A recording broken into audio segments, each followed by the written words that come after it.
Welcome to the debate.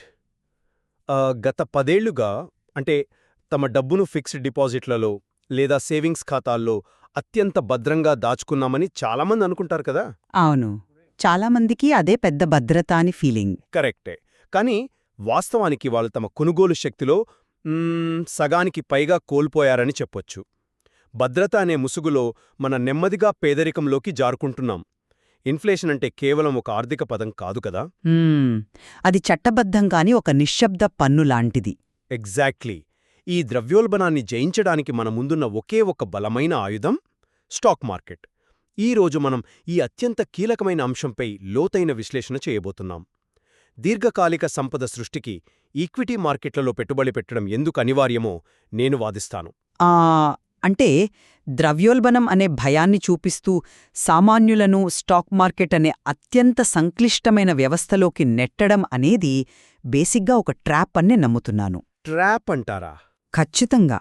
మీరు చెబుతున్న equity market సిద్ధాంతాలు, ఆ ఎక్సెల్ షీట్లలో కనిపించే కాంపౌండింగ్ లెక్కలు వాస్తవ ప్రపంచంలో పని చెయ్యవు.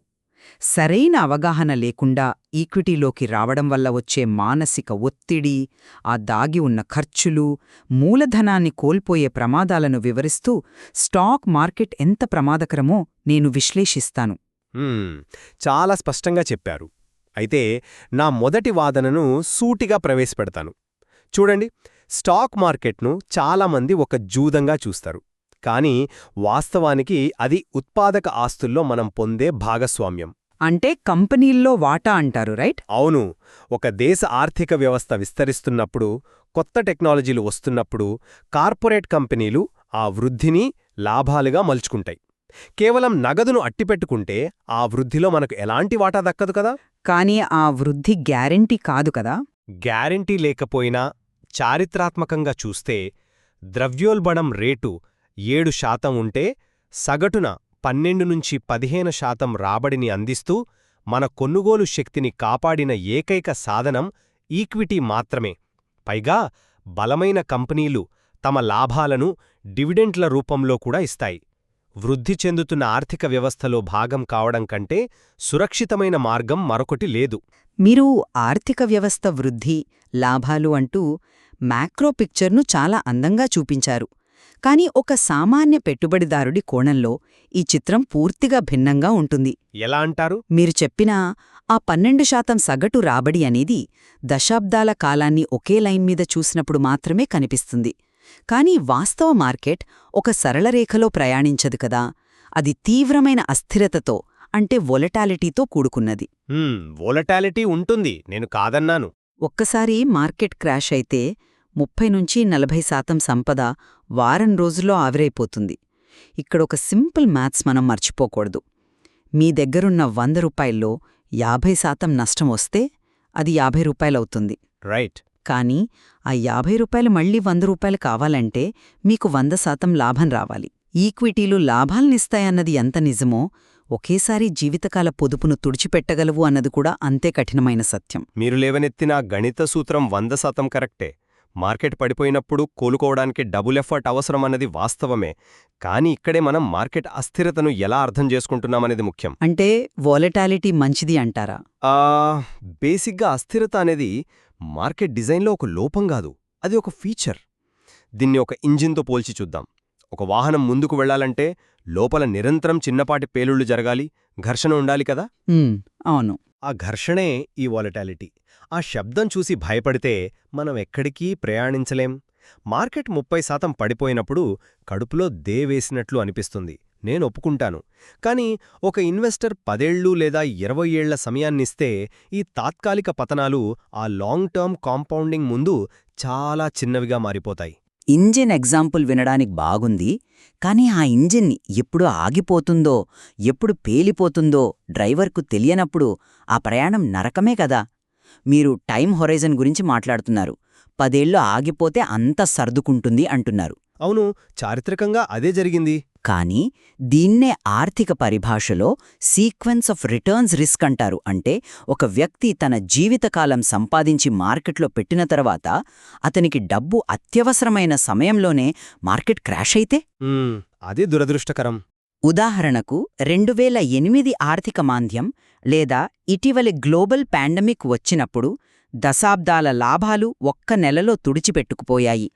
డబ్బు అవసరమైనప్పుడు మార్కెట్ పైనే ఉంటుందనే గ్యారంటీ ఎక్కడుంది? ఆ సమయంలో మీ కాంపౌండింగ్ థీరీలు ఏవీ ఆ సామాన్యుడిని ఆదుకోలేవు. ఒక్క నిమిషం.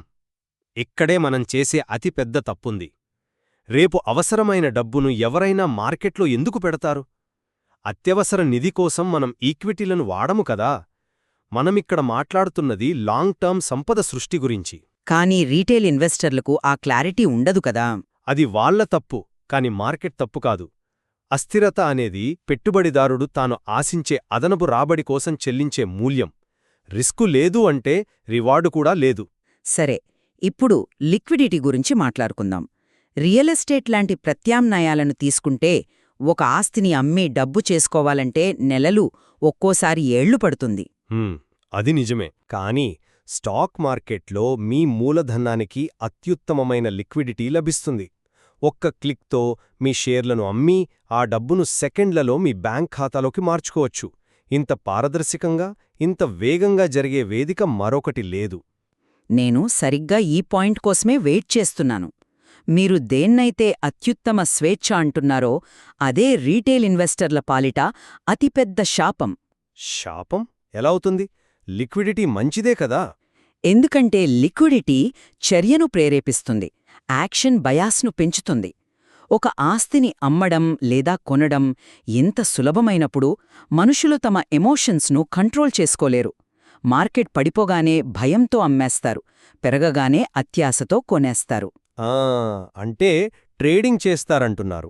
అవును, ఇక్కడ కనబడని ఒక భారీ ఖర్చుల వ్యవస్థ దాగి ఉంది. పెట్టుబడిదారులు పదే పదే లావాదేవీలు చేస్తున్నప్పుడు ప్రతి ట్రాన్సాక్షన్ పైన వారు బ్రోకరేజ్ ఫీజులు, ఎక్స్చేంజ్ ఛార్జీలు, ట్యాక్సులు కడుతున్నారు. దీన్నే డెత్ బై ఏ 1000 కట్స్ అంటారు. వాల్ స్ట్రీట్ మరియు బ్రోకర్లు తమ జేబులు నింపుకోవడానికి సృష్టించిన వల ఇది. చూడండి, మీరు చెబుతున్నది ట్రేడింగ్ గురించి, ఇన్వెస్టింగ్ గురించి కాదు. ట్రేడింగ్ చేయడం వల్ల ట్రాన్సాక్షన్ ఖర్చులు, పన్నుల భారం పెరుగుతుందన్న మీ వాదనతో నేను పూర్తిగా ఏకీభవిస్తున్నాను. కానీ ఒక క్రమశిక్షణ కలిగిన పెట్టుబడిదారుడు ఇలా పదే పదే కొనడు, అమ్మడు. ఒక మంచి కంపెనీ షేర్లు కొని దాని దశాబ్దాలపాటు వదిలేసే ఇన్వెస్టర్కు మీరు చెప్పిన ఆ రాపిడి ఖర్చులు దాదాపు శూన్యం. లాంగ్ టర్మ్ క్యాపిటల్ గెయిన్స్ పన్ను ఉన్నప్పటికీ కాంపౌండింగ్ ముందు అది చాలా చిన్నది. కాని ఆ క్రమశిక్షణ ఎంతమందికుంటుంది? అది వ్యక్తిగతం. కానీ ఆ వ్యవస్థ అందించే ఒక అద్భుతమైన అవకాశాన్ని మనం చూడాలి కదా.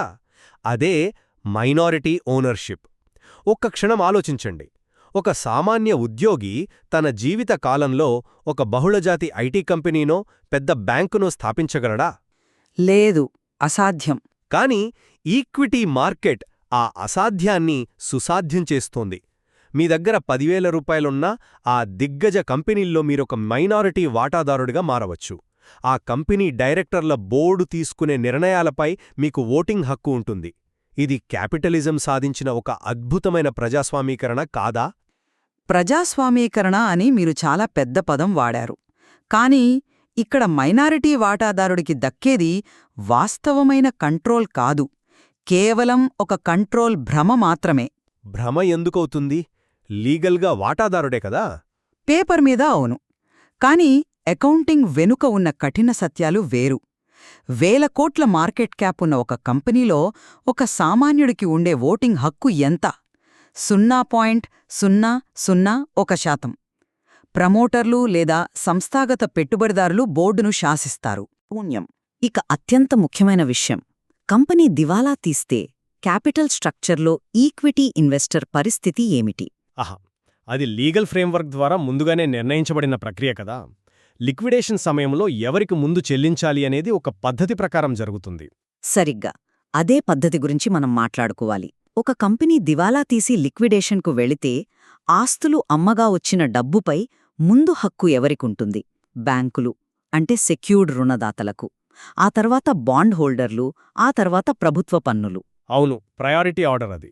ఇదంతా జరిగిపోయిన తర్వాత అట్టడుగున చిట్ట చిబలిగా ఈ మైనారిటీ ఓనరైన కామన్ స్టాక్ హోల్డర్ ఉంటాడు. బిజినెస్ టర్మినాలజీలో ఈక్విటీ అనేది ఒక రెసిడ్యువల్ క్లెయిమ్, అంటే అన్నీ పోగా మిగిల్తే దక్కేది 99% దివాలా కేసుల్లో సామాన్య ఈక్విటీ పెట్టుబడిదారుడికి చిల్లిగవ్వగూడా మిగలదు. మీరు లాభాల గురించి చెబుతున్నారు కానీ నష్టమొస్తే బరువు మోసేది సామాన్యుడే. మీరు క్యాపిటల్ స్ట్రక్చర్ గురించి చాలా స్పష్టమైన అనాలిసిస్ చేశారు. కామన్ స్టాక్ అనేది ఒక రెసిడ్యువల్ క్లెయిమ్, దానికి లిక్విడేషన్లో లాస్ట్ ప్రయారిటీ ఉంటుంది అనేది నేను కాదనను. అయితే ఇక్కడ మనం రిస్క్ మరియు కాస్ట్ ఆఫ్ క్యాపిటల్ వెనక ఉన్న లాజిక్ను కూడా అర్థం చేసుకోవాలి. ఏంట లాజిక్? బ్యాంకులకు, బాండ్ హోల్డర్లకు ముందుగా ఎందుకిస్తారు తెలుసా? ఎందుకంటే వారు తమ లాభాలను లిమిట్ చేసుకున్నారు. ఒక కంపెనీ 1,00,000 కోట్లు లాభం సంపాదించినా బాండ్ హోల్డర్కొచ్చేది ఆ ఫిక్స్డ్ 7 లేదా 8% వడ్డీ మాత్రమే. కరెక్టే. కానీ ఒక ఈక్విటీ పెట్టుబడిదారుడు ఆ కంపెనీ వృద్ధిలో అన్లిమిటెడ్ లాభాలను పొందుతాడు. 10,000% వృద్ధి చెందిన షేర్లు ఎన్నో ఉన్నాయి.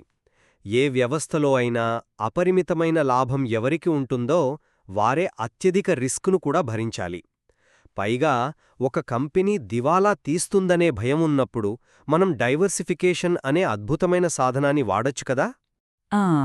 మీరు డైవర్సిఫికేషన్ అనే కాన్సెప్ట్ తీసుకురావడం మంచిది, కానీ దీనిక్కూడా లిమిటేషన్స్ ఉన్నాయి. లిమిటేషన్స్ ఏంటి? ఒక 10 వేర్వేరు సెక్టార్లలో పెడితే రిస్క్ తగ్గుతుంది కదా. కాగితం మీద చాలా పర్ఫెక్ట్గా పనిచేస్తుంది. ఒక కంపెనీకి సంబంధించిన స్పెసిఫిక్ రిస్క్ను ఇది తగ్గిస్తుంది. కానీ ఆధునిక ప్రపంచంలో గ్లోబలైజేషన్ వల్ల ఒక దేశంలో వచ్చే కుదుపు మొత్తం ప్రపంచ మార్కెట్లను కుదిపేస్తోంది.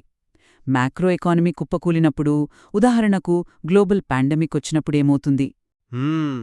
అలాంటి సమయాల్లో మార్కెట్ అంతా ఒకే దిశలో పయనిస్తుంది. నేను అంగీకరిస్తాను. సరిగ్గా అదే. అలాంటి సంక్షోభ సమయాల్లో అసెట్ క్లాస్ల మధ్య ఉండే కోరిలేషన్ దాదాపు 1గా మారిపోతుంది. అంటే అన్ని రంగాలు ఒకేసారి పతనమవుతాయి. అక్కడ మీ డైవర్సిఫికేషన్ మిమ్మల్ని ఏమాత్రం రక్షించదు. దీన్నే సిస్టమిక్ రిస్క్ అంటారు. అది రేర్గా జరిగే ఈవెంట్ కదా. రేరైనా జరిగినప్పుడు ఇంపాక్ట్ తీవ్రంగా ఉంటుంది. అందుకే మూలధన రక్షణను కోరుకునేవారు ట్రెజరీ బిల్లులు, సర్టిఫికేట్స్ ఆఫ్ డిపాజిట్స్ లాంటివి ఎంచుకోవాలి. వడ్డీ తక్కువగా ఉండొచ్చు, కానీ మార్కెట్ పతనాలతో సంబంధం లేకుండా మీ మూలధనానికి 100% గ్యారంటీ ఉంటుంది. ప్రశాంతంగా నిద్రపోవడానికి ఇంతకంటే గొప్ప పెట్టుబడి వ్యూహం లేదు. నిద్రపోవడం గురించి చాలా చక్కగా చెప్పారు. కానీ ఆ ప్రశాంతత కోసం మీరు ఎంత భారీ మూల్యం చెల్లిస్తున్నారో ఒకసారి లెక్కవేసుకోవాలి. మనం మొదట్లో మాట్లాడుకున్న ద్రవ్యోల్బణానికే మళ్లీ వద్దాం. ఈరోజు ఒక ప్రభుత్వ బాండ్ మీకు 7% వడ్డీ ఇస్తోందనుకుందాం. అవును.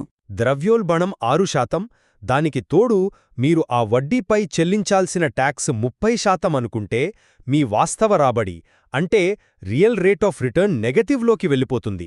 అంటే ప్రతి ఏడాది మీరు మీ సంపదను గ్యారంటీగా కోల్పోతూనే ఉన్నారు. కానీ కనీసం క్యాపిటల్కి ప్రొటెక్షన్ ఉంటుంది కదా. క్యాపిటల్ వాల్యూ పడిపోతున్నప్పుడు ప్రొటెక్షన్ ఎక్కడుంది? ఖచ్చితంగా నష్టపోతామని తెలిసి కూడా ఒక గ్యారంటీ కోసం అందులోనే ఉండటం సరైన వ్యూహం ఎలా అవుతుంది? ఈక్విటీ మార్కెట్లలో భయంకరమైన పతనాలు వస్తాయి, నేను కాదనను. కానీ ప్రతి సంక్షోభం తర్వాత మార్కెట్లు మరింత బలంగా పుంజుకున్నాయి కదా. మీరు ప్రతి సంక్షోభం తర్వాత మార్కెట్ పుంజుకుంటుంది అని ఇండెక్స్ గురించి చెబుతున్నారు. కానీ వ్యక్తిగత పెట్టుబడిదారుల పోర్ట్ఫోలియోలో అలా పుంజుకోవు కదా. అంటే మంచి కంపెనీలు పుంజుకుంటాయి. కానీ ఇండెక్సులు ఎప్పుడూ పైకే వెళుతున్నట్లు ఎందుకు కనిపిస్తాయంటే విఫలమైన కంపెనీలను ఆ ఇండెక్స్ నుంచి తీసేసి సక్సెస్ అయిన కొత్త కంపెనీలను అందులో చేరుస్తారు. దీన్నే సర్వైవర్షిప్ బయాస్ అంటారు. తెర వెనక కనుమరుగైపోయిన వేలాది కంపెనీల కన్నీటి గాథలు ఆ ఎక్సెల్ షీట్లలో కనిపించవు. సర్వైవర్షిప్ బయాస్ అనేది పాయింటే. అందుకే ఫైనాన్షియల్ నాలెడ్జ్ లేకుండా కేవలం ఎవరో చెప్పారు కదా అని స్టాక్ మార్కెట్లోకి దూకడం ఆర్థిక ఆత్మహత్యతో సమానం. ఎవరైనా సరే గుడ్డిగా మార్కెట్లోకి దూకడం తప్పు అని నేను కూడా స్పష్టంగా అంగీకరిస్తున్నాను. అందుకే రిటైల్ ఇన్వెస్టర్లకు మ్యూచువల్ ఫండ్స్ లేదా ఇండెక్స్ ఫండ్స్ అద్భుతమైన మార్గాన్ని చూపిస్తున్నాయి కదా. సరే, మనం ఈ సుదీర్ఘమైన చర్చను ముగించే దశకు వచ్చాం. నా వాదన సారాంశాన్ని చెప్పాలంటే స్టాక్ మార్కెట్ ఒక రోలర్ కోస్టర్ రైడ్ లాంటిది. అందులో అస్థిరత ఉంటుంది, భయముంటుంది. కానీ మీరు డైవర్సిఫికేషన్ అనే సీట్ బెల్ట్ ధరించి దీర్ఘకాలం పాటు ఓపికగా కూర్చుంటే గమ్యాన్ని సురక్షితంగా చేరుకుంటారు. స్థిర ఆదాయ మార్గాలు మీకు భద్రత అనే భ్రమను మాత్రమే ఇస్తాయి. వాస్తవ సంపద సృష్టికి ఈక్విటీకి ప్రత్యామ్నాయం లేదు. ఆహా, నా ముగింపు కూడా అంతే స్పష్టమైనదే. మీరు చెబుతున్న ఆ రోలర్ కోస్టర్ రైడ్లో సీట్ బెల్టులు చాలాసార్లు పనిచెయ్యవు అన్నదే నా వాదన. సిద్ధాంతపరంగా ఈక్విటీ గొప్పదే కావచ్చు, కానీ ఒక బటన్ క్లిక్తో వచ్చే లిక్విడిటీ మనల్ని ఊరికే ట్రేడింగ్ చేసేలా ప్రేరేపిస్తుంది. బ్రోకరేజ్ మరియు పన్నుల రూపంలో మన సంపద కరిగిపోతుంది. మైనారిటీ ఓనర్షిప్ అనేది ఒక కాగితపు హక్కు మాత్రమే. ఇక డైవర్సిఫికేషన్ అనేది వ్యవస్థాగత తుఫాను వచ్చినప్పుడు ఏమాత్రం రక్షణ ఇవ్వదు. ఈ వాస్తవాలను అర్థం చేసుకోకుండా కేవలం కాంపౌండింగ్ లెక్కలు చూసి మార్కెట్లోకి రావడం వివేకం కాదు. మూలధనాన్ని కాపాడుకోవడమనేది రాబడిని పెంచుకోవడం కంటే చాలా ముఖ్యం. బేసిక్గా ఈరోజు మనం జరిపిన ఈ లోతైన విశ్లేషణలో ఏ ఒక్క వాదనను మనం విజేతగా ప్రకటించలేము. ఇద్దరి వాదనలోనూ నిర్వివాదమైన సత్యాలున్నాయి. వృద్ధి కావాలనుకుంటే వొలటాలిటీని భరించక తప్పదు, భద్రత కావాలనుకుంటే ద్రవ్యోల్బణానికి మూల్యం చెల్లించక తప్పదు. ఖచ్చితంగా ఏ వ్యూహాన్ని ఎంచుకోవాలన్నది ఎవరికి వారు తమ వ్యక్తిగత రిస్క్ తీసుకునే సామర్థ్యం మరియు ఆర్థిక లక్ష్యాల ఆధారంగా మాత్రమే నిర్ణయించుకోవాలి. అవును, బహుళ కోణాలను అర్థం చేసుకోవడం వల్ల మనం ఎమోషన్స్కి లోన్ కాకుండా రేషనల్ నిర్ణయాలు తీసుకోగలుగుతాము. ఈ సంక్లిష్టమైన అంశంపై ఎన్నో అద్భుతమైన వాస్తవాలను చర్చించినందుకు చాలా సంతోషంగా ఉంది. ఇక్కడితో ఈ చర్చను ముగిస్తున్నాం.